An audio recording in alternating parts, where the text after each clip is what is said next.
নমস্কাৰ মই মৌজিদ বন্ধুসকল বলকতে চাওক আজি সন্ধিয়াৰ 7টা গুৰুত্বপূৰ্ণ খবৰ। প্ৰথমটো খবৰ, আল্লাহু আকবৰ ধ্বনিৰে মুখ্যমন্ত্ৰীক সকিয়নি দিয়া শামনুৰ আলীক গ্ৰেপ্তাৰ আৰক্ষীৰ। কেৱল মুখ্যমন্ত্ৰীকে নহয়, জাতিটোকে টাৰ্গেট কৰি কথা কৈছে শামনুৰে। এই মন্তব্য মুখ্যমন্ত্ৰী হিমন্ত বিশ্ব শৰ্মাৰ। মুখ্যমন্ত্ৰীক সকিয়নি দি অৱশেষত গ্ৰেপ্তাৰ হ'ল শামনুৰ আলী। আল্লাহু আকবৰ ধ্বনিৰে মুখ্যমন্ত্ৰীৰ বিৰুদ্ধে শামনুৰে দিছিল হুংকাৰ। মুখ্যমন্ত্ৰীৰ ঘৰ পৰ্যন্ত কিনি লোৱাৰো হুংকাৰ দিছিল শামনুৰ আলীয়ে। আৰু ইয়াৰ পিছতে লকডাউনৰ ভাষ্যক লৈ মুখ্যমন্ত্ৰীয়ে দিছিল প্ৰতিক্ৰিয়া।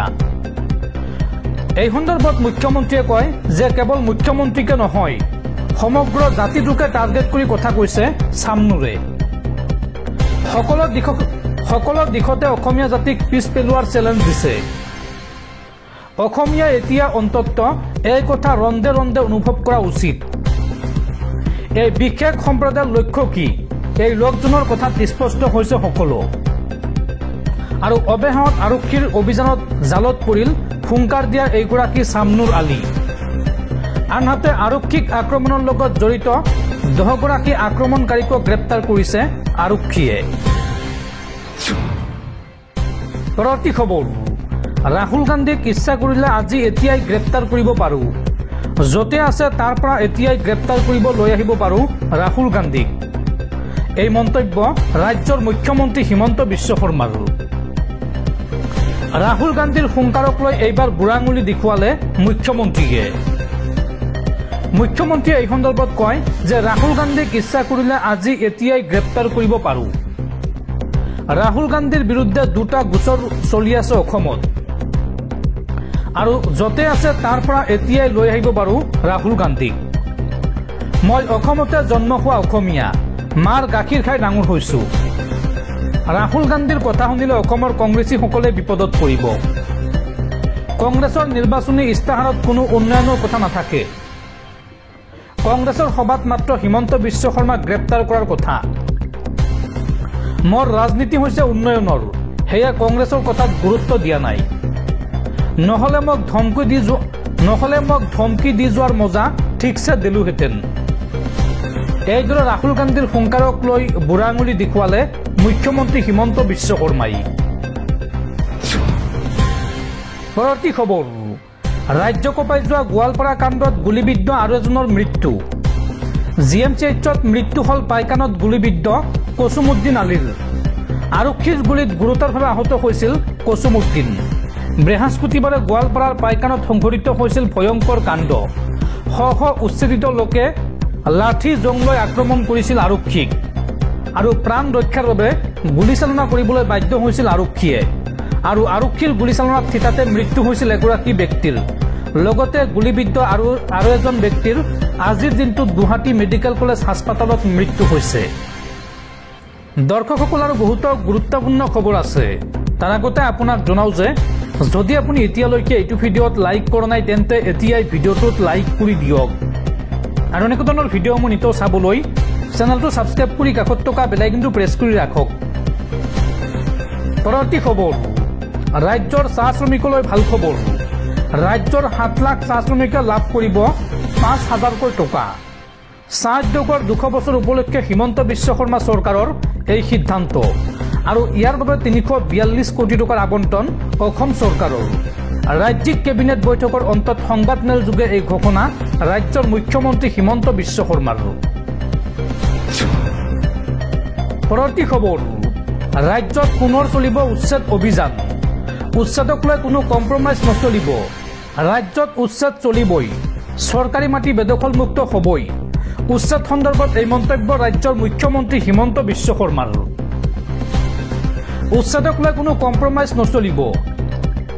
মই মুখ্যমন্ত্ৰী হৈ থকালৈকে কম্প্ৰমাইজৰ কথাই নাহে। বেদখলকাৰী আক্ৰমণ কৰিবলৈ গৈ লাভ নাই। উচ্ছেদ চলিবই, চৰকাৰী মাটি বেদখলমুক্ত হ'বই। পূৰ্বেও আক্ৰমণ কৰিবলৈ গৈ কি হৈছে সকলোৱে জানে। উচ্ছেদ সন্দৰ্ভত মুখ্যমন্ত্ৰী হিমন্ত বিশ্ব শৰ্মাৰ স্পষ্ট স্থিতি। উচ্ছেদক লৈ কোনো কম্প্ৰমাইজ নচলিব। এই মন্তব্য ৰাজ্যৰ মুখ্যমন্ত্ৰী হিমন্ত বিশ্ব শৰ্মাৰ। পৰৱৰ্তী খবৰ, এইবাৰ চুৰিৰ গোচৰত গ্ৰেপ্তাৰ হ'ল বিজেপি নেতাৰ পুত্ৰ। অধ্যাপকৰ ঘৰৰ পৰা মোবাইল চুৰিৰ অভিযোগত ঈশান জ্যোতি বৰুৱা নামৰ এইগৰাকী যুৱকক গ্ৰেপ্তাৰ যোৰহাট আৰক্ষীৰ। উল্লেখযোগ্য যে ধৃত ঈশান জ্যোতি এটা পৰ্টেলৰ সাংবাদিক। পৰৱৰ্তী খবৰ, ৰাজ্যবাসীলৈ ভাল খবৰ। 800 কোটি টকা ব্যয় সাপেক্ষে গুৱাহাটীত স্থাপন হ'ব মেদান্ত হাস্পাতালৰ ইউনিট। এই হাস্পাতালখনত থাকিব 500খন বিচনা আৰু 100খন বিচনাযুক্ত হ'ব প্ৰসূতি আৰু স্ত্ৰীৰোগ বিভাগ। গুৱাহাটীৰ ইউনিটত নিযুক্তি দিয়া হ'ব 2700টা পদত। লগতে গুৱাহাটীত স্থাপন হ'ব 5 তাৰকাযুক্ত হোটেল। ৰাজ্যিক কেবিনেট বৈঠকৰ অন্তত সংবাদমেল পাতি এই ঘোষণা ৰাজ্যৰ মুখ্যমন্ত্ৰী হিমন্ত বিশ্ব শৰ্মাৰ। পৰৱৰ্তী খবৰ, যিসকলে দুখীয়া মানুহৰ ঘৰ ভাঙি আনন্দ পায় সেইসকলে নিজৰ ঘৰৰ ভিতৰতো শান্তি নাপায়। ৰাজ্যত চলা উচ্ছেদ সন্দৰ্ভত এই মন্তব্য APCCৰ সভাপতি গৌৰৱ গগৈৰ। পৰৱৰ্তী খবৰ, দিব্যাংগসকলৰ বাবে ৰাজ্যত স্থাপন হ'ব নতুন বিশ্ববিদ্যালয়। 6 গাঁৱত নিৰ্মাণ হ'ব দিব্যাংগসকলৰ বাবে নতুন বিশ্ববিদ্যালয়।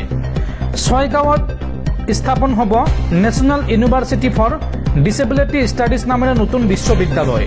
আৰু ইতিমধ্যে এই বিশ্ববিদ্যালয়ৰ বাবে ভূমি আবণ্টন দিছে চৰকাৰে। কেন্দ্ৰীয় চৰকাৰে নিৰ্মাণ কৰিব এই বিশ্ববিদ্যালয়খন। ৰাজ্যিক কেবিনেট বৈঠকৰ অন্তত এই ঘোষণা কৰিছে মুখ্যমন্ত্ৰীয়ে। পৰৱৰ্তী খবৰ, ৰাজ্যত পুনৰ আলফাৰ লিংমেনক গ্ৰেপ্তাৰ। এইবাৰ সোণাৰীত আৰক্ষীৰ জালত পৰিছে উগ্ৰপন্থী সংগঠন আলফা স্বাধীনৰ লিংমেন। হাপেকাটি গুদাম চাৰিআলিৰ অভিনাশ দাসক আটক আৰক্ষীৰ। উগ্ৰপন্থী সংগঠন আলফা স্বাধীন আৰু NSCNক অভিনাশে সহায় কৰাৰ অভিযোগ। পৰৱৰ্তী খবৰ, হিমন্ত চৰকাৰে দুখীয়া কৃষকক গুলীয়াই হত্যা কৰাৰ প্ৰক্ৰিয়া আৰম্ভ কৰিছে। ঘৰে ঘৰে গৈ আৰক্ষীয়ে আক্ৰমণ কৰিছে, তম্বুবিলাক ভাঙি দিছে আৰু তাৰ পাছতে আৰক্ষীলৈকে শিলগুটি নিক্ষেপ কৰা হৈছে।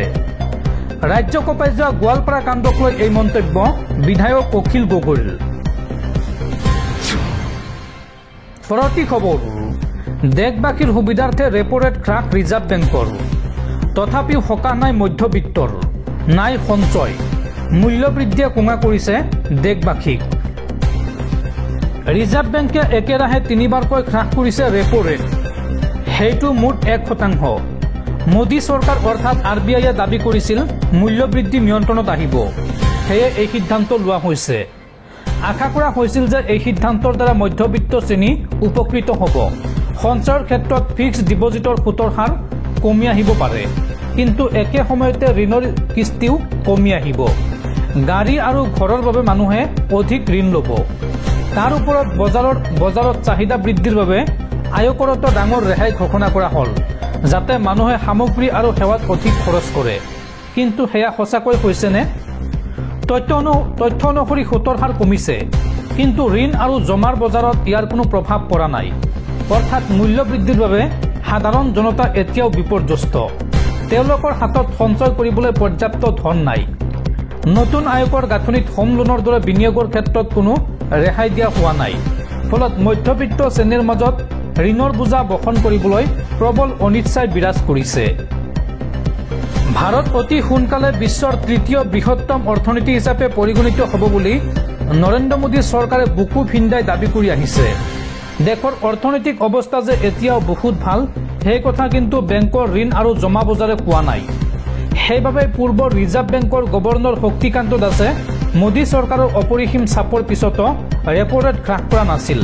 তেওঁৰ কাৰ্যকাল সমাপ্ত হোৱাৰ পিছতে সঞ্জয় মালহোত্ৰাই গভৰ্ণৰৰ দায়িত্ব গ্ৰহণ কৰে আৰু পৰ্যায়ক্ৰমে ৰেপো ৰেট হ্ৰাস কৰাৰ সিদ্ধান্ত লোৱা হয়। ৰন্ধন গেছৰ দাম এটা চিলিণ্ডাৰত 50 টকাকৈ বৃদ্ধি পালে। 750টা ঔষধৰ দাম বৃদ্ধি হ'ল।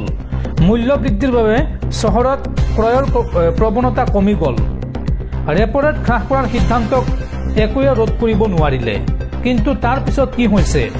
ক্ৰেডিট ৰেটিং এজেন্সিৰ কিয়াৰ এজৰ মতে 27 জুনত সমাপ্ত হোৱা প্ৰক্ষেপটোত দেশত মুঠ ঋণৰ পৰিমাণ 185 লাখ কোটি টকা।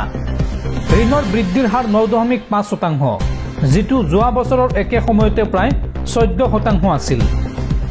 সংস্থাটোৱে দাবী কৰিছে যে এপ্ৰিল আৰু মে মাহত ঋণৰ বজাৰ সাধাৰণতে ভাল নহয়, কিন্তু জুন মাহতো সেয়া তথৈবচ, যিটো চিন্তানীয়। 2023 চনৰ ছেপ্টেম্বৰ মাহত ঋণ বৃদ্ধিৰ হাৰ আছিল 20% আৰু তাৰ পিছৰ পৰাই তললৈ নামি গৈছে, কাৰণ মানুহে গাড়ী ঘৰৰ দৰে ঋণ কম লৈছে। আনকি উদ্যোগিক কোম্পানীসমূহেও ব্যৱসায় সম্প্ৰসাৰণ বন্ধ কৰি দিছে। আনহাতে দেশৰ জমাধন 234 লাখ কোটি টকা হৈছেগৈ। এবছৰত এই বৃদ্ধিৰ হাৰ 10.1%, যোৱা বছৰৰ তুলনাত 0.5% বেছি। ইয়াৰ এজৰ দাবী যে সাধাৰণ মানুহে ফিক্সড ডিপজিটত যি জমা কৰে সেয়া বছৰত 3% হ্ৰাস পাইছে। আৰ্থিক বিশ্লেষকৰ মতে জমাধন হ্ৰাস পোৱাৰ মূলতঃ দুটা কাৰণ আছে। এটা, সাধাৰণ মানুহৰ উপাৰ্জন বৃদ্ধি হোৱা নাই, গতিকে সঞ্চয় বৃদ্ধি হোৱা নাই। 2, সুতৰ হাৰ হ্ৰাস পোৱাৰ বাবে সাধাৰণ মানুহে সঞ্চয়ৰ পৰা আঁতৰি আহিছে। 2 নম্বৰ কাৰণটো হৈছে সুতৰ হাৰ হ্ৰাস পোৱাৰ বাবে সাধাৰণ মানুহে সঞ্চয়ৰ পৰা আঁতৰি আহিছে আৰু সেই ধন তেওঁলোকে আন ঠাইত খৰচ কৰিছে বা বিনিয়োগ কৰিছে। অৰ্থাৎ ৰেপো ৰেট আৰু ইয়াৰ সহায়ৰ জৰিয়তে বেংকৰ সুতৰ হাৰ কমি গ'লে ঔদ্যোগিক কোম্পানীসমূহৰ বোজা কমি যায়, মুনাফা বাঢ়ে আৰু কোম্পানীটো লাভৱান হ'লে ইয়াৰ ইতিবাচক প্ৰভাৱ শ্বেয়াৰ বজাৰত পৰে আৰু বৰ্তমান শ্বেয়াৰ বজাৰ ঊৰ্ধ্বমুখী হৈ থকা ইয়াৰ অন্যতম কাৰণ।